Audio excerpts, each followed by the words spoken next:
My name is Jane Borowski, host of Invisible Tears. This podcast will be about my story in my words, talking about my own personal experiences in self-healing. I do not claim to be a therapist, counselor, or a licensed psychologist. Hello, my name is Amanda Bedard, and I'm the co-host, producer, and editor of Invisible Tears. I'm a Reiki master, certified professional life coach, spiritual coach, wellness coach, and a counseling practitioner. Some of the content you will hear in this podcast may be disturbing to some. Viewer discretion is advised, but it is our hope by putting this information out there that we may help others to heal. We will always be a platform for truth and healing. Brought to you by Glassbox Media. This is Invisible Tears.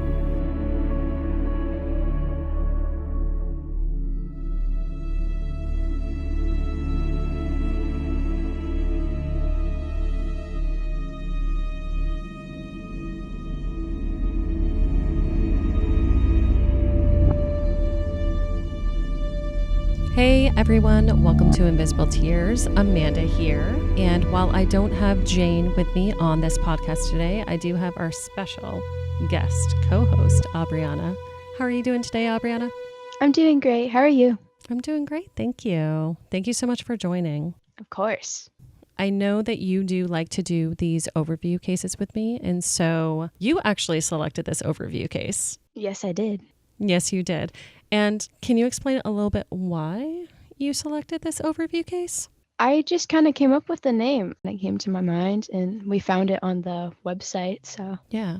So that was really interesting. The name Rachael popped into your mind, and we went on the Department of Justice, State of New Hampshire cold case website, and we found Rachael Garden. And what was interesting was her status was listed as missing.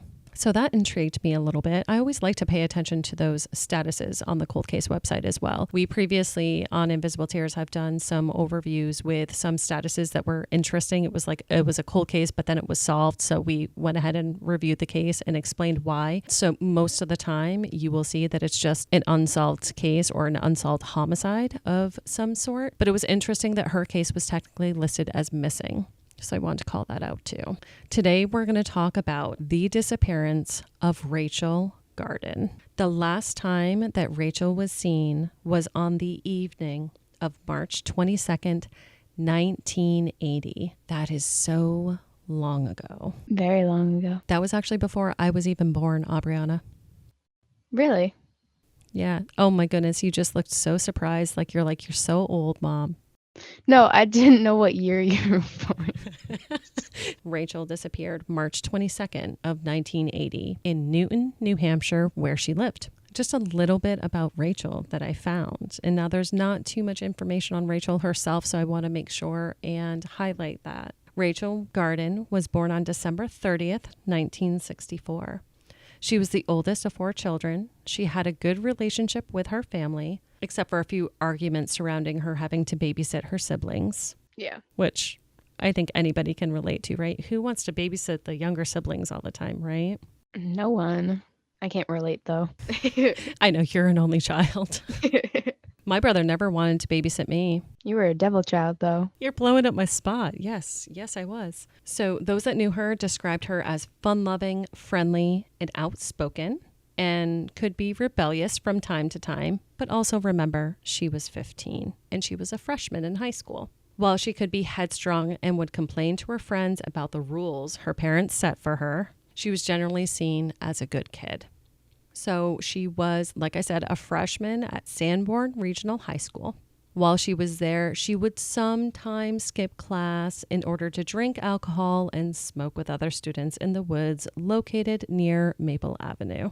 15 as a freshman, though. Isn't that a year late? Oh, that's a good question. Yeah, so she would have been a year behind. When Rachael was not in school, she could be found spending time with her horse, who she loved Aww. dearly. I knew that part was going to get you too, Aubriana. Animal lovers. Animal lovers are the best. We are both extreme animal lovers. That piece resonates with us. Yes. So, the evening that Rachael went missing, March 22nd, 1980, she had walked from her house to Rose Corner Market, which is located on Route 108 in Newton, New Hampshire. She was a regular. Again, Newton, New Hampshire, back in the 1980s, maybe a population of 3,000. It was a super small town. So everybody sort of knew everybody. It's like the town that they would know your order before you got to say a word. Exactly. And so while she was there, she purchased some chewing gum and a pack of smokes, a pack of cigarettes with a $5 bill. She got her change and she left the store. And this was around 9 to 9:30. So when she initially went missing, this was the account that the police officers and that her family knew about. Now, according to her family, Rachael was en route to a friend's house. And the owner of the market said that he saw Rachael walking north on Main Street. So her family thought that that made sense because the friend's house that she was en route to, that she was supposed to spend the night at, was in that direction. However, she never arrived to her friend's house, and her friend said that she never saw her. The next morning, that next Sunday morning on March 23rd, when Rachael didn't return home, that's when her mother knew that something was wrong and reported her as missing to the police around 10 o'clock in the morning. So after her mother called the police to report her missing at 10 o'clock the next morning, so that was on a Sunday morning, the police found out in talking with this friend of hers that she didn't know that they had any plans and she wasn't supposed to go over to her house that night. So let's pump the brakes a little bit on that. So she told her family she was spending a night at a known friend's house. Mm-hmm. According to her family, that's where she was supposed to be. When she didn't return home the next day, that's when she was reported missing. In talking with said friend, they didn't have plans for her to spend the night and she hadn't seen her. The cops, and I think the opinion of many of the people, not her family, but many of the people in town, was that she took off. Yep. What do you think about that? I think it's definitely a flag, like something was happening, whether she ran off to get like a head start on running away, or she was doing something that she was not supposed to. Possibly hanging out with people that she shouldn't be, possibly, I don't know, going to a party or going somewhere with people that it would be easier for her parents not to know. See, here's my thought about that real quick though. I feel like you would tell the person that you're allegedly supposed to be that you're saying that you're going to be there. So if something happened, they would know. That's true. Like if it was your friend, just give them the heads up. Hey, I'm using you as a cover because I'm going to go do this. Just to sort of let them know and give them a heads up that this is where my parents think I am. Yeah. But since she didn't do that, that's also another flag. What was she wearing? Great question. She was wearing the following: a two-tone blue ski parka, jeans, a plaid shirt with silver threads, and brown lace-up shoes. She was also carrying a dark blue tote bag with the word "things" printed on it. She was approximately 5'1" and weighed about 100 pounds. So she was a pretty teeny girl. Yeah. So unfortunately, because of the circumstances surrounding what the friend had told, she was considered a runaway at first for the first few months, or at least that's what it seemed to be. Again, remembering that this is 1980, there were no Amber Alerts, no posters or flyers or anything like that was posted around, although they did do searches for her. Volunteers searched for her, police dogs and helicopters all did searches of the area of the woods and surrounding areas where she may have been last seen to search for her, but no piece of evidence has been found. I have a quick question. Yeah. Was it a normal amount of volunteers and people on the search, or was it still a smaller amount?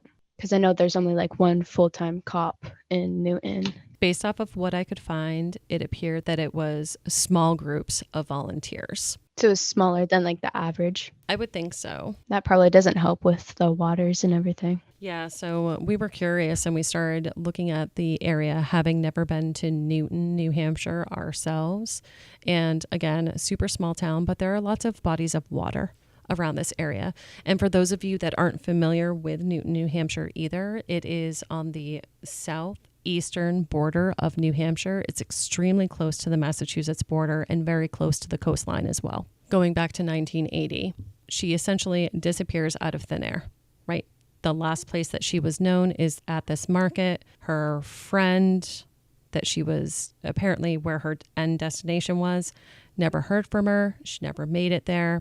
Her parents didn't see her the next morning, reported missing. And so they start searching, even though people think she may have just taken off based off of the circumstances. Over the years, a handful of things have happened and a handful of tips have been submitted to the police departments. And so let's go over those. Let's unpack those a little bit. I think number one of the biggest pieces to call out to was the time that sort of elapsed when it was sort of assumed by the police department that she was a runaway. That was critical timing right there.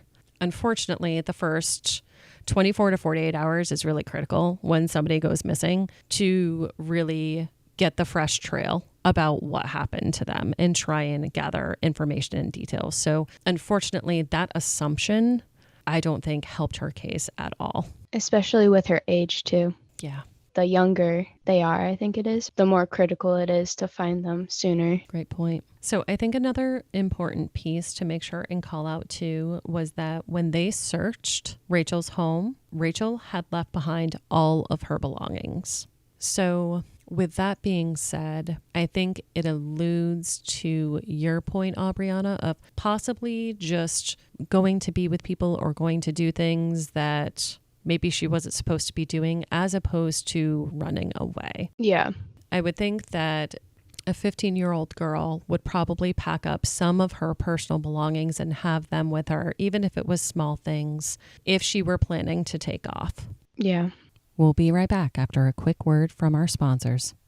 And now back to our episode. Now, years after her disappearance, 2 witnesses came forward to say they had actually seen Rachel talking with 3 men in a dark-colored car near Rose Corner Market.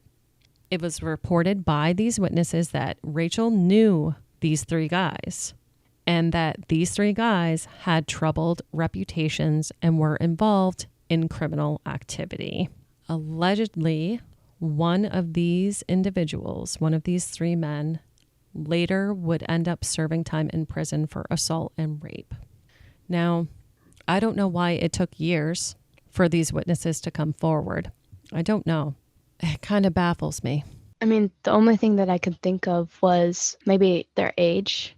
Maybe they were like the same age as them and they wanted to wait a little bit so they could be more credible. That is true. Or you're right. Maybe they were the same age as them. Maybe they were scared of them. Or something like that. I don't know. Yeah. Maybe they were intimidated by them. I don't know.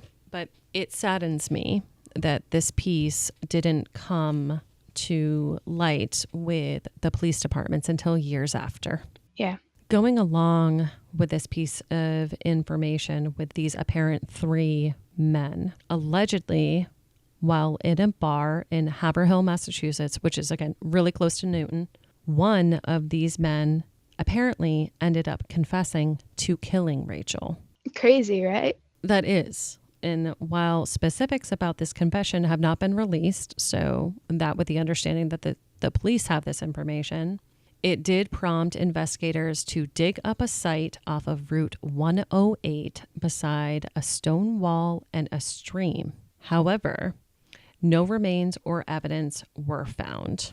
You said that she knew him? Yes. According to the 2 witnesses that observed her interacting with these 3 individuals on the night that she disappeared, according to those 2 people, they knew that Rachel knew these 3 men. Oh, okay. So since this guy knew her, then maybe he was just trying to get attention to the case again. I mean, that is a great point. While I don't necessarily understand the reasoning behind it, like I don't really understand the reason for false confessions per se, but there could be a multitude of reasons why people do falsely confess to things. Maybe he was actually a really good friend of hers and like you said, wanted to get attention on the case again. It's weird that the confession would come with digging up a specific location and no evidence would be found. Yeah, regardless, it's really weird. I don't think that guy did it though. I think he was just trying to get like attention to it. Yeah, and that would explain as to why the location that was given, there was no evidence found there if he didn't do it. Maybe we should look more up on these 3 guys. Yeah, so it's going to be super hard to find any information on these 3 guys, only because since they've never been publicly named as being a person of interest or suspects, it's going to be hard to actually find out their identities. Yeah. I was just thinking maybe they like were with her for a very long time. Maybe they were like her buddies, you know? It would be interesting to hear what their story of the night she disappeared was. So we can try and dig, but I'm not sure we're going to find any sort of information on them. So it sounds like Rachel's parents didn't give up. They consulted with psychics and even hired private investigators, but nothing ever came of working with these individuals. It sounds like there were even a couple of sightings or possible sightings of Rachel in both Haverhill and Hampton Beach. And it sounds like her mother followed up on those sightings, but both of them remain unconfirmed. It's noted that in the 1990s, the State Major Police Crime Unit excavated a 60 square foot patch of woods in town, but no evidence was recovered. And at one point, even during this investigation, a $10,000 reward was even offered. But still, nothing tangible. In 2008, Newton police received a tip that led them to search Ice Pond and Country Pond located within the area. 6 hours were spent using sonar and GPS equipment to look at the bottom of Ice Pond, while divers spent 2 days searching Country Pond. However, the searches brought up nothing. About that, I was looking up on Google Maps where this market is, the corner market, and then Country Pond's right next to it. And then I was seeing that a lot of the bodies of water are connected by a river. So I think they said they should search all of it. So do more searching of the yeah waterways and the connecting waterways too. Yeah, I agree. I still can't find Ice Pond though. Yeah, that is weird. Maybe it's just super small. Maybe we'll have to take a trip out to Newton. Maybe. It's right next to Hampton. It is right next to Hampton. It sounds like in 2013, too, the then police chief of Newton passed on a potential tip to the state cold case unit, but specifics haven't been revealed about what that tip was or if anything happened with that tip.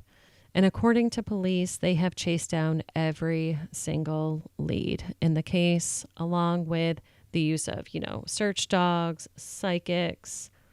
They've dug up numerous possible grave sites based off of tips or information, but no body, no pieces of evidence have been found. So given the case is actually still open, they're unable to release any information really that they have to the public. It is important to note that Rachael does have dental records and DNA on file. So if any evidence or if any potential evidence is found, there can be DNA matching or dental records match based off of that. I have a quick question. Yeah. Does anything say about what the psychic said? Nope. No specific pieces of information were divulged about what the psychics were able to tune in and pick up on. I think generally speaking in this spot, the only time those pieces of information are sort of divulged is when it leads to something, but it leads to some sort of lead or something like that. Yeah, so I couldn't find any documentation on what any of the psychics involved with any of these cases picked up. And it sounds as if her family was even involved with hiring or consulting with psychics. Yeah, I was just wondering if they got anything. Yeah, it would be nice to know if the psychics did pick up anything. And another interesting piece of information, too, that I want to just make sure and put out there was I did not actually find one other podcast where this case was covered. So we actually might be the first podcast to put out an overview case about Rachael Garden. It was very much covered in news outlets, though, and by organizations as well. So I want to make sure and call out those places that did do stories or periodically cover her case. So WMUR has covered her case multiple times, and even most recently at the beginning of this past year, they actually wrote another update case on her, of course, with no updates, but at least WMUR has picked it up. That's nice. They're like keeping up on it. Yep, exactly. Keeping it fresh and keeping it in the news, just in case somebody has some sort of piece of information. Stories of the Untold, The Charlie Project, NBC News, Seacoast Online, Uncovered, The Doe Network, The Eagle Tribune, and Carriagetown News have all written articles about her case. I also obviously did find some information on some of the forums too. I think it's also pretty important to note out there that her family really isn't quoted all that much in being public with any sort of information. And honestly, I understand. I get it. I even saw a report that said that her family even moved outside of the area. They actually even relocated. I can't imagine what her family has gone through for these past 43 years.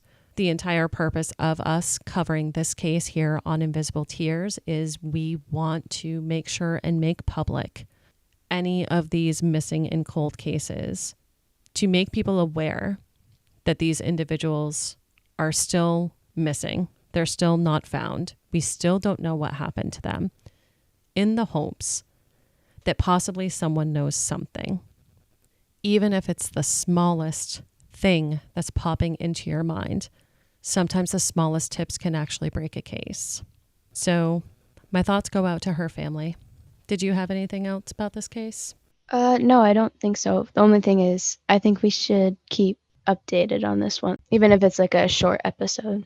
Yep, absolutely. I think so too. So for anyone listening to, if you have any sort of information about Rachael, please make sure and utilize the tip form that we'll make sure and put in the show notes for the cold case unit. But I also have the contact information for the police department as well, and we'll make sure and put that in our show notes. I don't know, I just sort of get the feeling that somebody might actually come forward with another piece of information or some other tips. So, with that being said, until next time. Bye, everyone. Thank you all so much for listening to this episode of Invisible Tears. Make sure you subscribe to our podcast to hear all future episodes. Click into our link tree too in the episode description to find and follow us on all our social medias. And it also links to our website, invisible-tears.com, where you can keep current on any events that may be coming up, read more about Jane and the team, and read more about all the Connecticut River Valley unsolved cases. Evil may exist in this world, but we will not let it win. See you next episode.